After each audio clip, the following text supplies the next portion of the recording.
o'clock, and we have a quorum. All right, very good. And I think we're ready to go online here. I want to welcome everyone to the Thursday, June 16th meeting of the Metropolitan Planning Organization of Lawrence Douglas County. The first thing we will do is have some explanation of how our meeting works from Paul. Thank you. Just a few housekeeping items. This meeting is being recorded, and is that?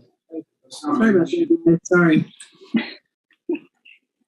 Few housekeeping items. This meeting is being recorded and broadcast on the city's YouTube channel and cable channel 25.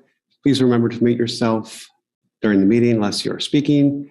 The chat function is disabled and all chats will go directly to me. Unless you are participating during the meeting, please turn off your video. This allows the meeting participants to be on screen. You will still be able to hear the meeting. When you are participating, please turn your video on. If you have any trouble, you can send us a chat. The MPO reserves the right to mute people or turn individual videos off to minimize distractions. And now I'll turn the meeting back over to our chair. Thank you. That brings us to call to order, which I will also use as our roll call. So I'll ask Jessica to do that. All right, alphabetically by last name. Carter. Here. Kelly, who said he was not going to make it today. Larson. Here. Messina. Here. Roberts. Here. And Shipley. Here. We have a quorum. Thank you. That brings us to our public comments. Is there any public comment in the room there or online? There's no one in the room here. No one has indicated online that they have comment to provide today. Very good. Then that brings us to approval of the minutes from May 12th, 2022. Are there any motions or any corrections? David Carter, Planning Commissioner. A correction, the minutes state me as present, but I actually missed that meeting. Thank you. We can adjust that. Thank you.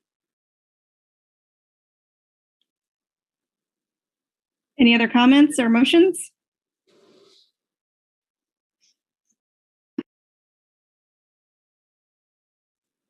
Matt Messina, KDOT. I'll make the motion to approve the meeting minutes with the revision of Carter's absence correction.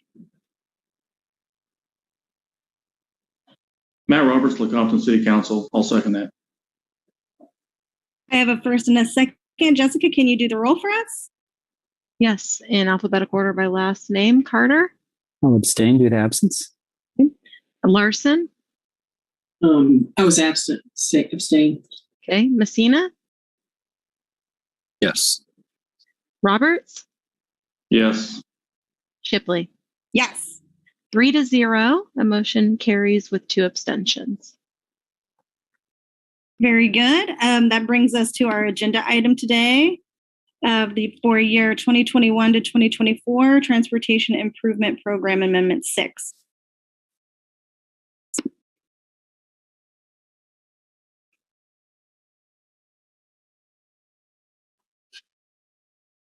All right, so for this TIP amendment, we had a number of projects, including 3 new projects.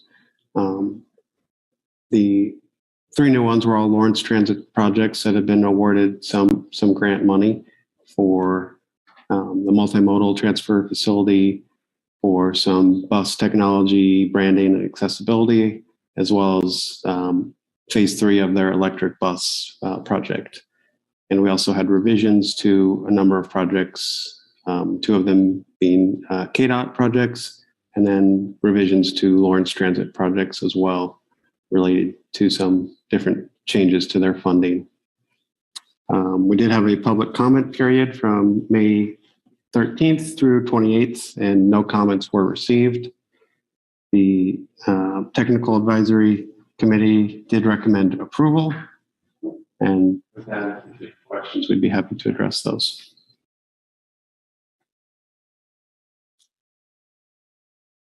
Are there any questions for staff at this time?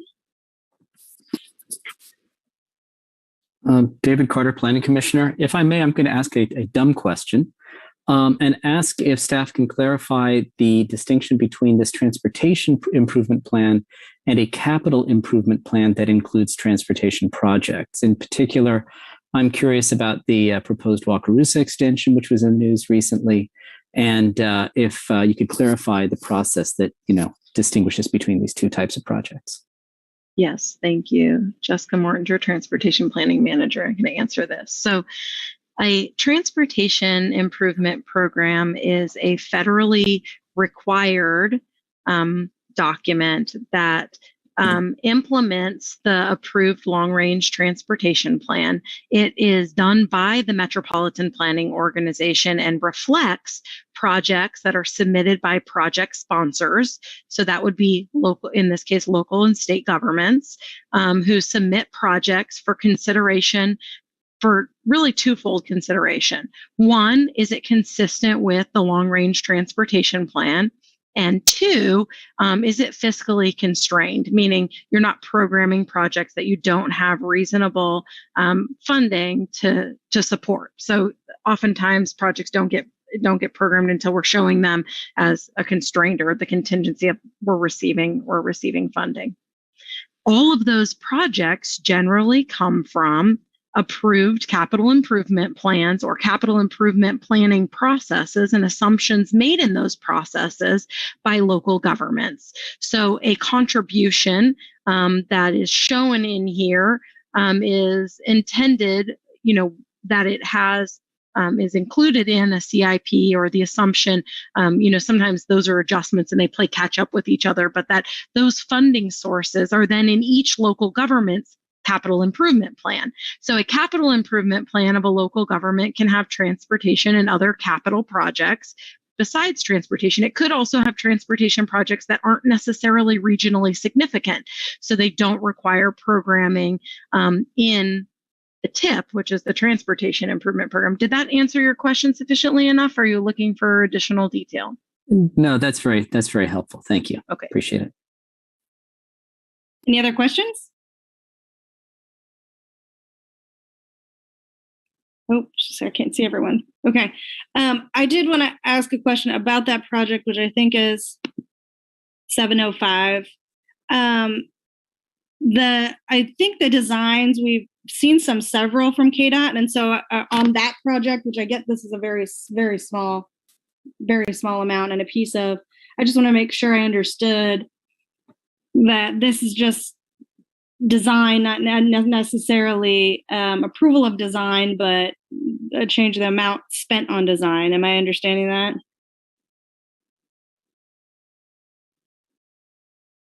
Paul, can you answer that from 705?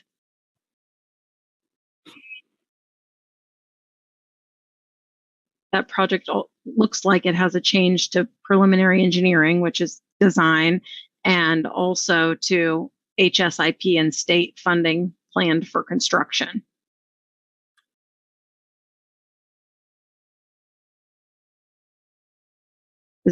Is that true, Paul? Yes, that's what it's showing. So I'm asking because several times commissions have been shown this intersection with an overpass. And now I think it even has a completely different design than an overpass. And so I was just trying to put this description here together with the last design I saw. So what gets sent to us is a budgetary document. So this is a budgetary document. So we get a form from KDOT called an 883 that does not have a design attached to it. It has information submitted by the project sponsor contingent on current estimates of funding and funding sources by phase and funder to edit projects within the TIP. So we know we have a general location, but the design approval is not necessarily tied to this document at that level. So in terms of the description, that would be updated by the project sponsor, and this is what KDOT has submitted for this project. So again, this would be a question where if we have concerns about design in that process, then at the point where we're considering or where the local government is considering funding, that's the point when they have to negotiate that consistency and that design or the elements of that design with KDOT. As far as this project is concerned, it's consistent with the level of detail required for inclusion in the TIP and is consistent with the long-range transportation plan. I appreciate that, and I think I understand it, but if it conflicts with the reality that we think we're going to pay for, isn't that somewhat concerning? So if this has mill and overlay for an area that will get a complete overhaul or overpass, one would look at this and say, why would I pay for something that is mill and overlay that will get torn out in a few months? Do you see where I get concerned? I don't believe, well, I guess that would be a question for the KDOT project sponsors to understand how those are impacted in the letting and how that stage of progress and work is impacted in that. I don't have that level of detail on this project. I would point out we just received notification via a public email list from KDOT that they're planning a public information open house meeting on Wednesday, the 29th, from 5 to 7 p.m. at Southwest Middle School, 2511 Inverness Drive, to discuss, while there won't be a formal presentation, they're presenting the design changes for the Wakarusa interchange. I have just asked city communications team to find and coordinate with KDOT to share that public news announcement. I just received it yesterday afternoon at 3 p.m. Well, thank you. That was information I was curious about, but I didn't think you were responsible for. What time did you say it was? 5 to 7 p.m. Okay. Thank you. So I don't know. I'm not sure other commissioners, if you understand the question I'm asking. My job is to watch where money comes from and where it goes. So why would I say yes to a mill and overlay or what looks like kind of really a basic project when the designs were shown for the future are far more dramatic? Am I, is this part of the same project? This very small amount of $2,000, or well, and this is where I would go back. Let's go back and ask Matt. Matt, do you know enough about this project to know? Because this was a project, I believe. Is this the one, Paul, that got pulled back into the TIP? And this is already a completed project, and this is where they were just changing financials. Mm. Can we look at the project notes that were submitted from KDOT? Yeah, I don't know enough about this one. Okay, because if you look at the funding year, it's 2019 and 2020, which to me signals those years have already been completed. And so if you look at the details of what they're changing, this is not actually a new project. This is changing how they use HSIP money, which is a federal funding source, on a local project that they may have already spent money on. Thank you. I was wondering that too, again, because this was such a low-level project. Let me go back and look at and it did kind of look like changes that we already made. So I hope that's true, because that made more sense to me.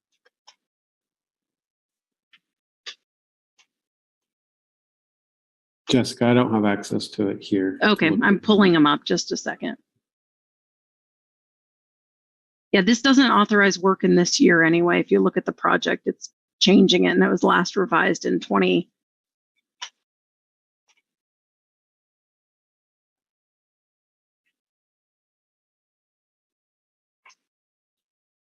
Yeah, it looks okay. I don't have the.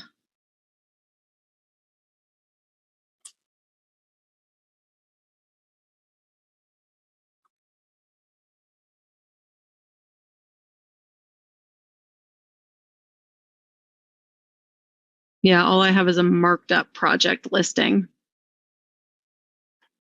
Let me go.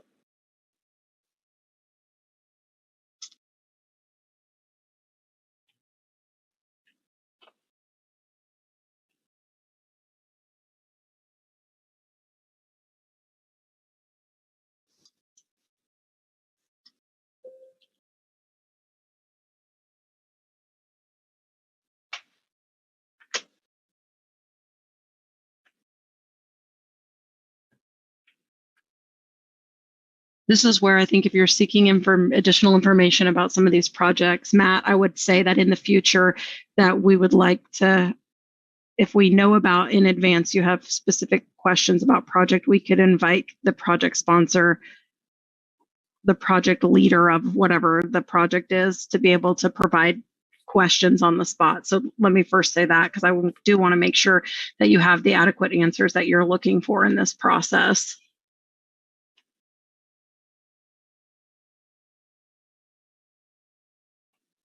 I'm looking through emails from Matt Messina, KDOT. And if you don't know you have the questions, Jessica, it might be a good idea just to go ahead and have the area engineers be present at all times, because they're going to be updated on that anyway if they're not the project manager.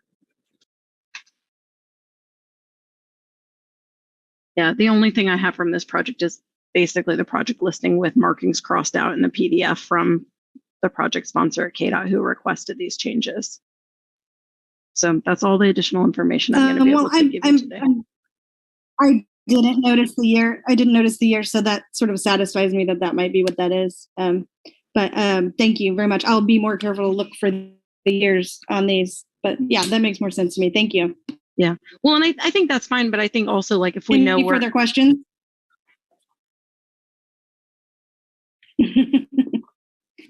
I might have to move. I'm getting blippy internet, so I'm going to turn off and turn back on in a second, but you go ahead and talk. Okay.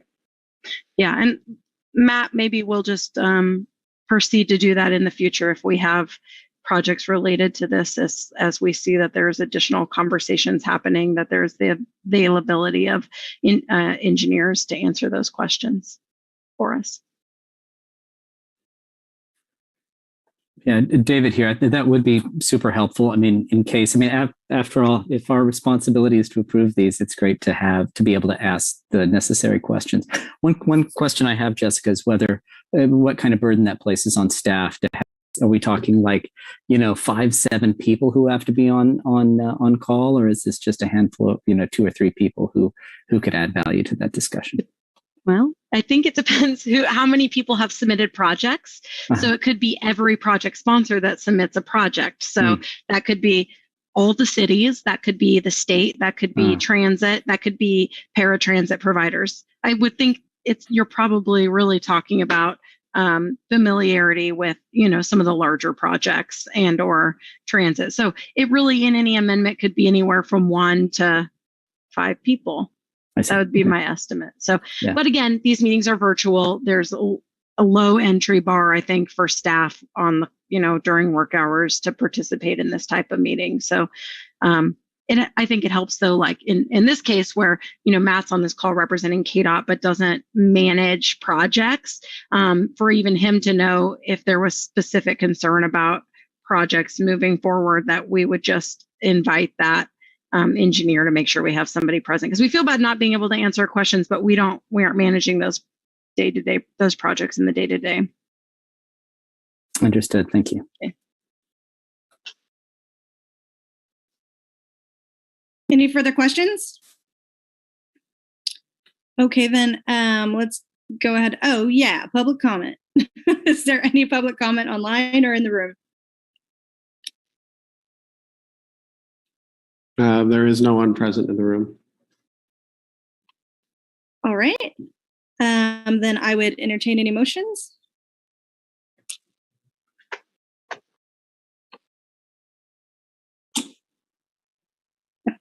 David Carter. I'll go ahead and move that we approve the 2021 to 2024 Transportation Improvement Program Amendment 6. Lisa Larson, second. Oh, shoot. Coco, I might need you to pause that. We'll proceed to a roll call vote. Are we good with that?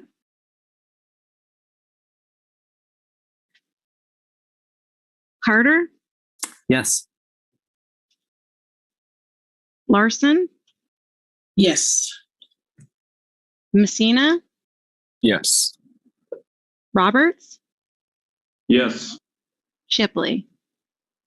Yes. Motion carries 5-0.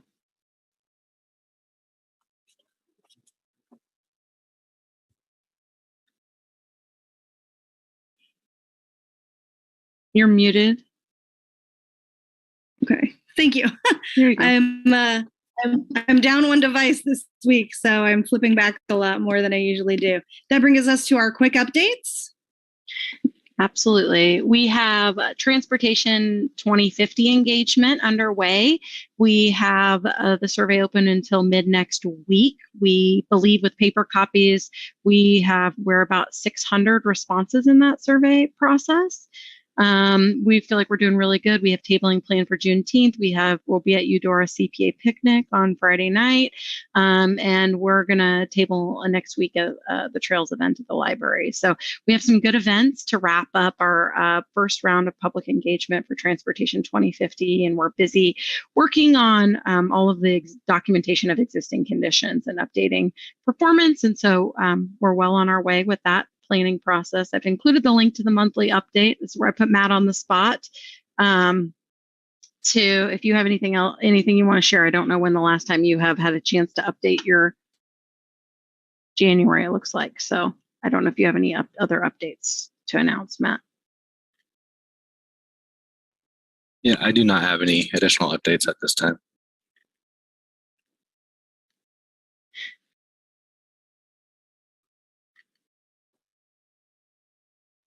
Okay, then I think that brings us to other business. Is there any other business? None that I know of. All right, then that brings us to our next meeting, which will be July 21st, unless Jessica informs us otherwise. We will need to meet. Okay. All right. Well, I think that brings us to the end of our meeting. Thank you, everyone. I really appreciate the discussion. Thank you so much. Bye.